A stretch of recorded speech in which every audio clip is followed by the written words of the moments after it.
Another day is here, and you're ready for it. What to wear? Check. Breakfast, lunch, and dinner? Check. Planning for what's next and how to save for it? That's where Bank of America can help. For your financial to-dos, Bank of America has experts ready to help get you closer to your goals. Get started at one of our local financial centers or 24/7 in our mobile banking app. Find a location near you at bankofamerica.com/talktous. What would you like the power to do? Mobile banking requires downloading the app and is only available for select devices. Message and data rates may apply. Bank of America N.A., member FDIC. With threats to our nation waiting around every corner, adaptability is more important than ever. When conditions change without notice, quick strategic thinking is crucial. And with obstacles consistently impending, determination is essential in overcoming them. It's this willingness, decisiveness, and resilience that sets Marines apart. With our fighting spirit, we don't just fight battles, we win them. Marines are the constant our nation counts on to fight the unknown. And through adaptable problem solving, we do just that. Learn more at marines.com. Now's the time to save 30% on wedding jewelry, only on BlueNile.com. Make sure your wedding ring is the one with your pick of diamond and lab-grown diamond bands, all hand-finished and graded for excellence. Or surprise her with something blue she'll love for life, like a stunning pair of sapphire earrings. Blue Nile's jewelry experts are available 24/7 to help, from fit questions to style advice. Right now, get up to 30% off at BlueNile.com. BlueNile.com. Hello and welcome to AI Scouted on Anfield Index Pro. I'm Dave Hendrick. Joining me to walk through the next couple of days, or the last couple of days and the next day's worth of games from Euro 2024 is Mr. Karl Matchett. How are you, sir? Confused and befuddled as to which day it is, but otherwise very good. Today is Thursday. So we have Tuesday and Wednesday's worth of games just to quickly look back on. We have Thursday's games to look forward to. And the Copa America kicks off tonight. So all in all, a pretty full show for us. Let's start then with Turkey 3, Georgia 1, in what was an outstanding game of football. The Turks scored 2 absolute worldies, with Arda Güler making a case for goal of the tournament, after Merton Mulder made a case for goal of the tournament. Your pick for the Georgian player to watch, Georgios Mikitadze, scored in the interim. The Georgians probably deserved a draw, but they committed too many men forward, including the goalkeeper, for some late set pieces and got caught with nobody back and end up losing 3-1. Thoughts on the game? Was there anything about the game that surprised you? Thought the game was magnificent. I'd say a leaking roof surprised me. The weather that day, by local accounts, was absolutely horrid. It was horrendous getting in. It was phenomenal once inside, as long as obviously you weren't right in the middle of the battle lines between the two sets of supporters, which did certainly spill over a few times. But the sound, once the game got underway, was incredible. I thought that was really, really good match. I was impressed by both teams, to be honest. I mentioned pre-tournament I was really looking forward to seeing Turkey, because I'm not seeing them play in probably a couple of years at least, and certainly not with this current group. So I was looking forward to seeing how they put them together and how they sort of get on, and I thought they played really well, to be honest. I mean, I know it was an open game and they conceded plenty of chances, but I thought the structure looked good. I thought the way they sort of managed to regroup and go again after Georgia equalised was, reasonably impressive in the second half. There was a bit of a spell where Georgia were really on top and they were really forward-thinking and playing pretty well as well, I thought, when you consider that obviously the squad-wide gulf in playing level for the clubs and, overall quality level. I thought they really acquitted themselves well. I think, was this the pod that you missed and Guy and myself did? I think I tipped that one to be 2-2, so I thought it was going to be spot on right at the end, and then obviously it was completely the other end of the pitch for the final goal. I thought it was a brilliant match, one of the best so far. Yeah, I think it's one of the 2 best games we've seen so far. The other game on that day, Portugal versus the Czech Republic. The Czechs surprised everybody by going 1-0 up through Lucas Provod on 62 minutes. Robin Hranic puts the ball into his own net on 69 to give Portugal an equaliser. And then when it looked like it was going to end in a draw, Francisco Conceição gets on the end of a semi-blocked Pedro Neto cross that kind of deflected into his path and gave Portugal a 2-1 win. Now, I thought Portugal deserved the win on balance of play, but they got two of the spawniest goals you're ever likely to see. And Diogo Jota did have a goal disallowed because Cristiano Ronaldo was offside, which led to some horrendous takes that I saw, including someone who should know better claiming that the offside rule should only be based on where the player's feet are, as if the player can only score with his feet, which is just weird. I mean, I heard that as well. That was quite magnificent, considering the ball literally ended up on the post and to Jota via his head. I mean, lost for words is all I can say about that. It was a really good game as well. Very different kind of game. I really do feel for Robin Hranic at the back. He's the one who technically scored the own goal and also technically missed the ball for it to fall to Conceição. But I mean, the own goal is all on Stanek, the keeper. Like, that was, I don't know what he was doing, but it was abysmal. There's no excuse or reason that he was trying to do what he was doing there and pushed it straight out into what would have been the most dangerous part of the pitch for him to push it out into. That's exactly the thing. What was he doing? Because it's not a good header across by Nuno Mendes. And it should be really simple to deal with. But like you say, he tries to push it out, but he's pushing it out right into the middle of the goal. Yeah.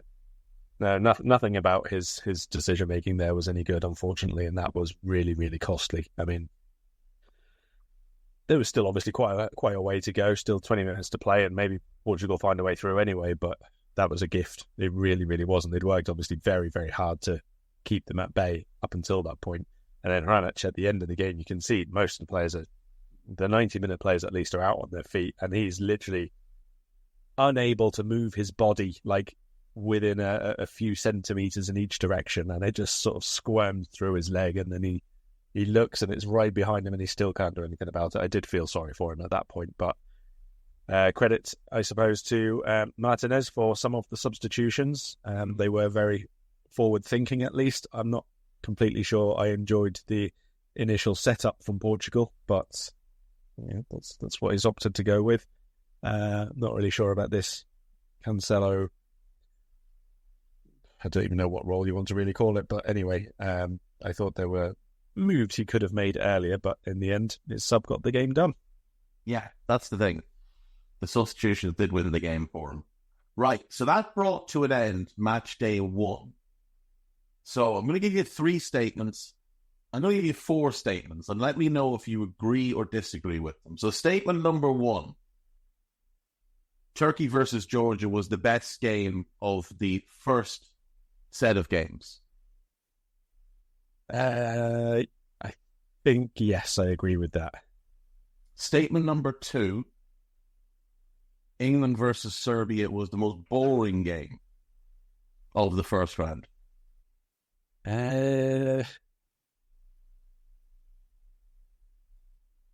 be fairly close. I'm not sure if I'd say it was actually the most boring game, but maybe one of 2. Statement number 3. The most impressive team in that first match day were the Germans with their 5-1 win over Scotland. Yes, definitely true. And statement number 4, while Slovakia over Belgium might have been a bigger upset, the most surprising team in a good way were Romania. Very definitely true, yeah. Absolutely blown away by them. Thought they were absolutely magnificent against Ukraine. Right, we move on to match day 2, and it ticked off Karl with an absolute belter. Croatia 2, Albania 2. So as in their first game, the Albanians go 1-0 up. Laki scores on 11 minutes. They managed to hold out this time until the 74th minute, when Kranjic equalises for Croatia. Then Yasula scores on 76, but he scores at the wrong end. And it's 2-1 Croatia But then Gisula figures out that it's the other end he needs to score at. And in the 95th minute, he grabs the equaliser for Albania, giving them what I thought was a really well-deserved point. I thought this was a great game. And the last, probably from when the own goal goes in, is just end-to-end madness, but brilliant madness. Yeah, this was such a good game, such a watchable game. I think maybe the other one still just edged it for overall greatness, but this was a brilliant game. This one swung either way, like over extended periods. Like Croatia were obviously made quite a good start to the game, and they were, in good shape, it looked like. And then Albania score, I wouldn't say out of nothing, because they had a few moves forward earlier, but they certainly weren't on top at the time that they scored. But then after they scored, they looked pretty good, pretty strong for quite a long period. Then obviously Croatia came back into it, and Croatia were really dominant, as you would expect if Albania were trying to hold on. But it did go like backwards and forwards, properly backwards and forwards, and then 2 goals in 2 minutes. You could easily see, a nation like Albania, smaller, not expected to do much. You could see them collapse, or you could see them, wither or lose hope or anything like that. But I would say, with the probable exception of that Ukraine game in the Romania victory that you mentioned, I don't think any team has actually collapsed or thought, oh, we've lost this. Like even Croatia themselves against Spain, at 2-0 down, they kept going forward, they kept trying to find a way back into the game and so on and so forth. I think literally it's just that Ukraine game is the only performance where they've thought, all right, let's just wipe the floor with this game and we'll wait for the next one. Everybody else has just completely gone for it game after game after game. And I think that's what's made this quite a really enjoyable first round of matches, at least. And like you said, this second one started exactly the same way. And Albania absolutely deserved the point here. I thought they were really, really good in some spells. They got numbers forward with ridiculous frequency. They were really committed to everything that they could offer, really. I thought Raymond was really good in attack. I thought he led the line well, held up play well, brought others in to play well. Just very, very good. Yeah, very much in agreement with you on that. Just you were almost willing the referee at the end just lose his whistle and just let them play, because it had turned into a proper basketball game, and it was just end to end, and it was chaos, and it was fantastic. That was followed by Germany 2, Hungary 0. Jamal Musiala opens the score on 22 minutes after some pretty calamitous defending by the Hungarians, and then Ilkay Gundogan made it 2 on 67 minutes. Dominic Szoboszlai, unfortunate not to score a great free kick that Manuel Neuer did very, very well to blow out of the net. The Germans just continued to look very at ease and very comfortable, and Toni Kroos just doesn't know how to give the ball away, does he? I mean, it's absurd. What was it, 99% in the first game and 96% in the second, something like that? And outstanding performance. I mean, they've obviously not had two of the greatest possession teams that they've faced, but you can still just got to do what's in front of you and beat them. And I think Gundogan was probably even more impressive yesterday than in the first game as well. Lots and lots of very good performance for Germany again. They look very, very controlled about everything, and bigger tests ahead for sure, but so far so good. Yeah, for certain bigger tests ahead. Right, final game then yesterday. Scotland 1, Switzerland 0. Scott McTominay on 13 minutes, but Jordan the Power Cube Shaqiri scoring on 26. I think Scotland will be a lot happier with this result than the Swiss will. I'd imagine the Swiss were looking at this and thinking, that's a win, that'll be 3 points, and we'll be guaranteed our spot in the quarterfinals. They probably are still guaranteed their spot in the quarterfinals, but it made it a little bit more difficult for themselves. Yeah, last 16 rather than quarters, obviously. Last 16, yeah. Yeah, I think that they will be through. I mean, they've got 4 points already before they play Germany, so I don't see any team with 4 points not going through. Whether that's second or third now is the only one which is up for debate, because if Germany really turn it on and spank them, then that could obviously figure in a Scotland win the other direction. You never know against Hungary in that final game, but I think 4 points is very, very comfortable for them to be happy of progression. That said, I agree with you that Scotland will be the happier of the sides, but they shouldn't be. This game was there for the taking yesterday. Switzerland didn't really turn up second half, I didn't think. Excuse me, they came back into it obviously after conceding first, and they were footballing wise obviously the better side, but they weren't the more aggressive side. They did have a little bit more possession, and I'd say they probably had marginally the better chances for a second goal, but there wasn't much in it. Scotland obviously improved from their own first match performance, but a bit of a braver Scotland, a bit of a braver Steve Clarke, they could have won this game. Like, no question. They came very close, maybe twice, but Switzerland were like sitting off, and Switzerland weren't super in their faces, and Switzerland weren't ridiculously quick on the break as they had been in the first game. Like, Scotland could have won this. Like, you've brought one goal scorer in your entire squad. You're in a match that you have to get a result in, and you give him 3 minutes off the bench. Like, what? Why? This was an opportunity for Scotland to really, really go, not just give themselves a chance of going through, but put one footstep towards going through. They could have won this game. They could have, but we talked about it on the last pod. With the Scots, there's a lack of real ambition with Steve Clarke. There always has been. It's why he didn't work out as a club manager. He's far too safe, and he's far too happy to play for a draw. And, like, if Scotland, for example, lose to the Hungarians and end up finishing bottom of the group, when they could well have found themselves finishing third and going through, or even finishing second, potentially, and going through, they're going to be very, very disappointed by that. And it will come back to the fact that they just didn't go for this when they had the chance to.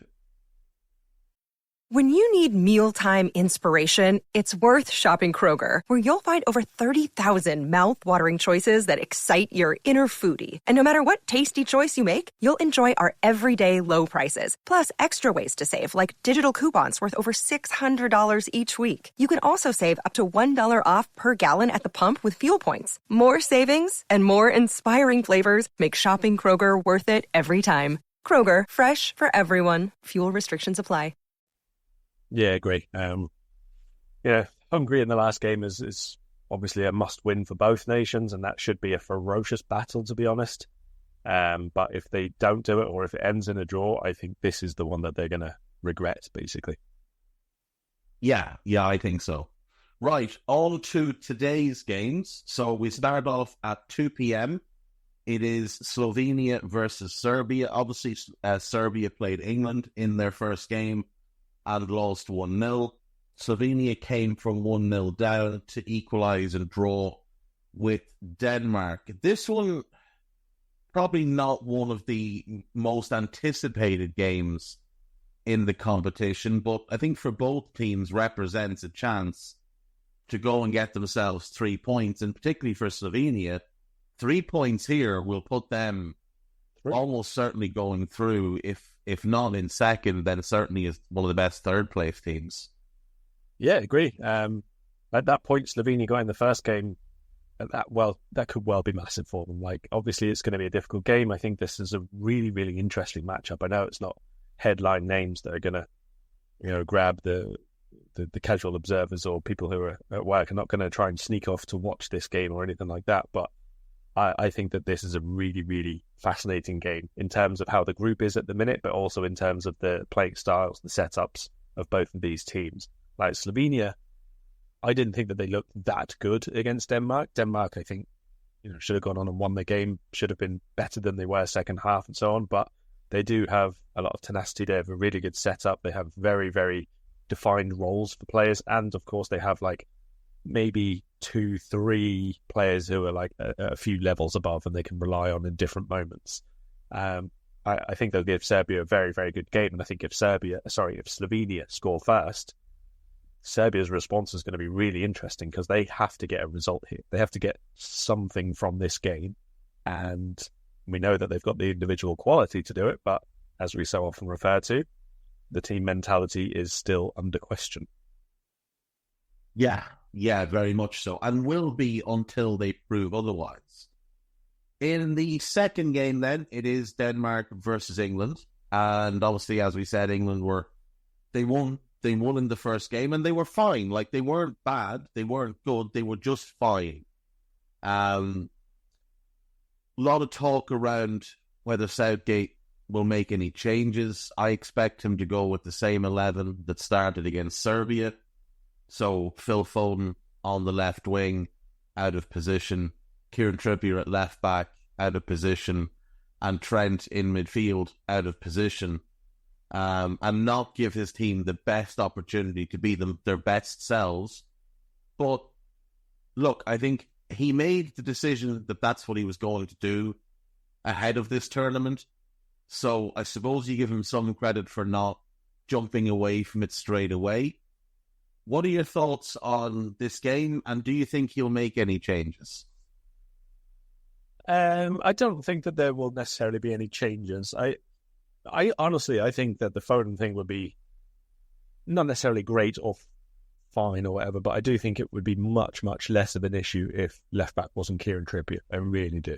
But England don't have too many options who are left-footed and will go on the outside from that position, or certainly not ones that Southgate is involved, at least. So you just have to make do. And it's just what it is. I think it's a bigger.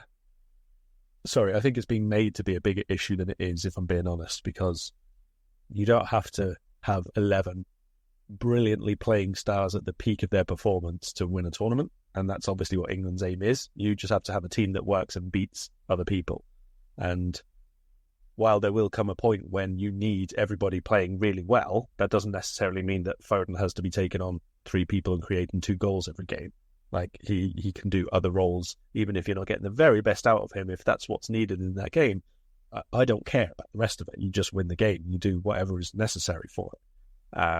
There will be others who question, let's say, Christensen for Denmark has been playing in defensive midfield all season for Barcelona, but now he's sort of got Anderson playing to the right instead of as the centre, where he actually plays at club level. Probably in Denmark, there's a discussion over that. You would hope in Denmark there's a discussion over why Yannick Vestergaard is still seen as a starting option, despite the fact that we've seen with our own eyes trees run faster than him.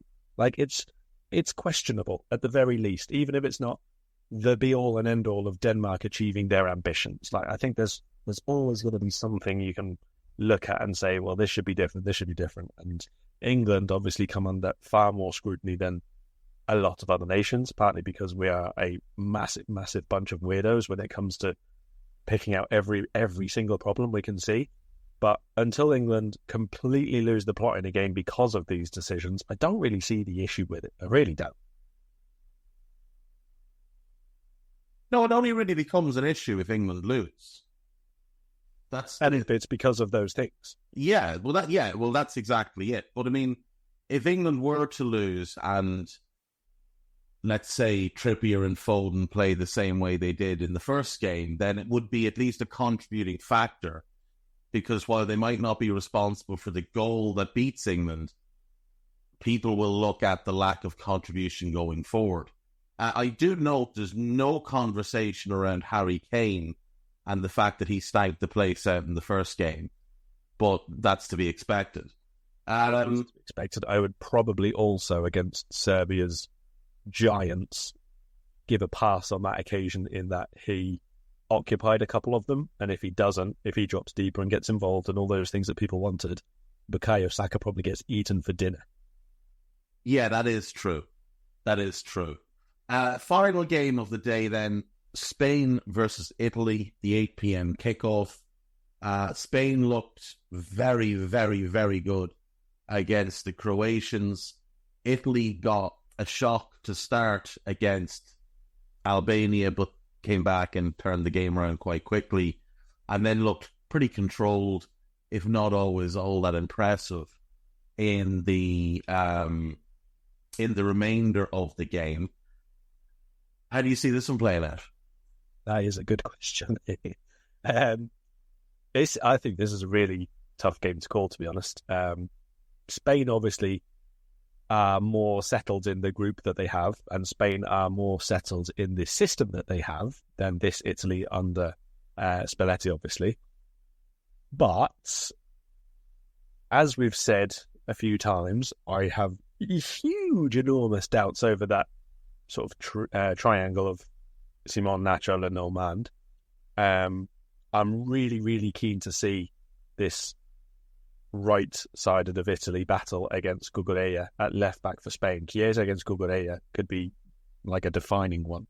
Whoever wins that one is giving their team like a big, big boost up, because it's Italy's primary outlet as an outball, as a counter-attack, as even general build-up play. If it's not sustained pressure, which tends to be more central, and then Pellegrini drifting in field, it tends to be a lot more Chiesa, get at him and see what you can put across. So that battle there is going to be a huge one to define this game. But on the other hand, I've been trying to picture how each team reacts if they fall behind. And Italy, obviously, we've seen that they can play a lot quicker than their general level, let's say, and they have players in there who can be quite forceful. Barella, Jorginho, Fredesia, who I must admit I didn't think loads of when I've watched him for club level, but I thought he was quite good, quite impactful in that first game for them. So open mind with him.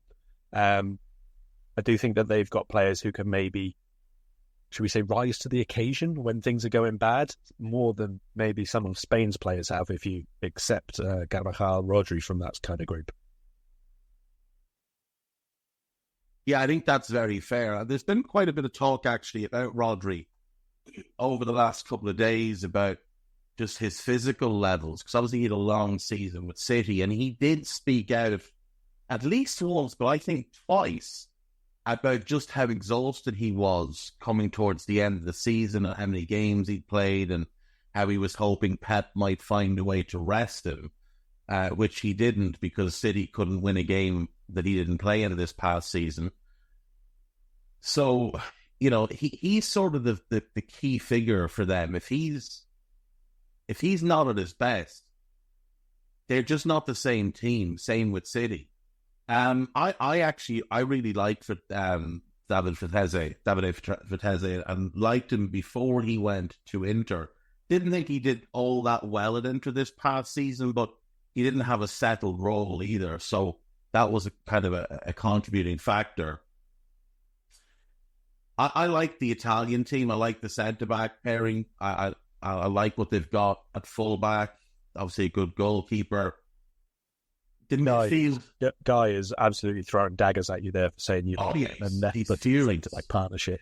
He's furious. But Calafiore and Bastoni are both individually brilliant, and they just seem to mesh quite well together.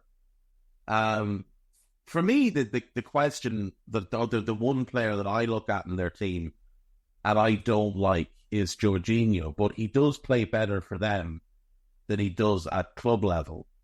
And he plays well in big games. And he does play well in big games. And international football, just given the slower nature of it, does seem to suit him quite well. But the other question then is can they score enough goals? Like, if Spain get 2 in this game, do the Italians have it in them to get 2 or 3? I know they got 2 against Albania, but Spain's a different beast altogether. I'm very much looking forward to this game. So let's do predictions then. Let's start with our first game, obviously Slovenia, Serbia. What way do you see this one panning out? I'm going to go 1-1 again.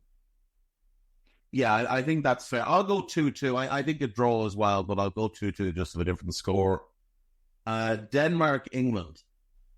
2-1 England. I'm just to annoy English people, I'm going to say 2-1 Denmark. I do think England will win, though. And then finally, Spain versus Italy. So let me slightly turn this one back on you for Spain, Italy, given that they are the second game of the group, because Albania and Croatia already played, and they're both on 3 points, and Albania and Croatia are both on 1. Do you think, or indeed do you fear, let's say 50, 60, 65. And it's the old tactical draw. Yeah. Do you think? See, I think Spain would. In terms of they'd look at Albania and think, well, we'll get at least a draw there. Yeah. But Italy have to play Croatia. And while the Croatians haven't traditionally done well at the Euros, it's still Croatia. And there's always just that chance that Luka Modric has one. But they would still be guaranteed third. They would still. Yeah, they would still be guaranteed third. That's true. But third can be a tough draw. Like, that might lead you to getting a really, really tough game in the last 16. Yeah. When a second could also. But second, I think you're kind of guaranteed who you know who you're going to get. So it's maybe a little bit easier to plan. And I suppose Italy would look at it and think, well, we'll get a draw against Croatia. We're not going to lose to them.